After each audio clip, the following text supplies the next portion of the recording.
നമസ്കാരം. പ്രായപൂർത്തിയാകാത്ത ആൺകുട്ടിയെ ലൈംഗികമായി ഉപദ്രവിച്ച കേസിൽ പാസ്റ്റർ അറസ്റ്റിൽ.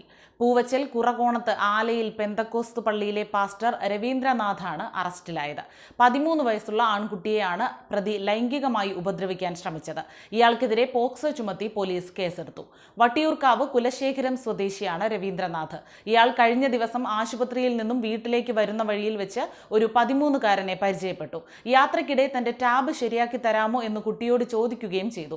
ശ്രമിക്കാമെന്ന് പറഞ്ഞ കുട്ടി ടാബ് നോക്കുന്നതിനിടെ ഒരു ഫോൾഡർ തുറക്കാൻ പാസ്റ്റർ ആവശ്യപ്പെട്ടു. ആ ഫോൾഡറിൽ അശ്ലീല ചിത്രമാണ് തുറന്നപ്പോൾ ഉണ്ടായിരുന്നത്.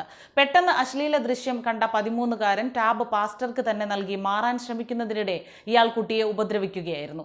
കുട്ടിക്ക് ഭക്ഷണവും പണവും വാഗ്ദാനം ചെയ്തെങ്കിലും ഓടിപ്പോയി കുട്ടി ബന്ധുക്കളെ വിവരം അറിയിച്ചു. തുടർന്ന് ബന്ധുക്കൾ പോലീസിൽ പരാതി നൽകി. കേസെടുത്ത് അന്വേഷണം ആരംഭിച്ച കാട്ടാക്കട പോലീസ് പിന്നാലെ പാസ്റ്ററെ അറസ്റ്റ് ചെയ്യുകയായിരുന്നു. കോടതിയിൽ ഹാജരാക്കിയ പ്രതിയെ റിമാൻഡ് ചെയ്തു.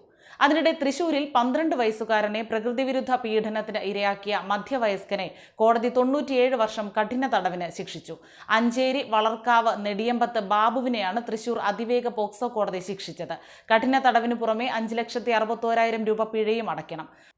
2021 ആഗസ്റ്റ് മുതൽ 2022 ഫെബ്രുവരി വരെ കുട്ടി പ്രതിയുടെ വീട്ടിൽ ട്യൂഷന് വേണ്ടി പോയിരുന്നു. ഇതിനിടയിലാണ് പ്രതി കുട്ടിയെ പീഡനത്തിന് ഇരയാക്കിയത്.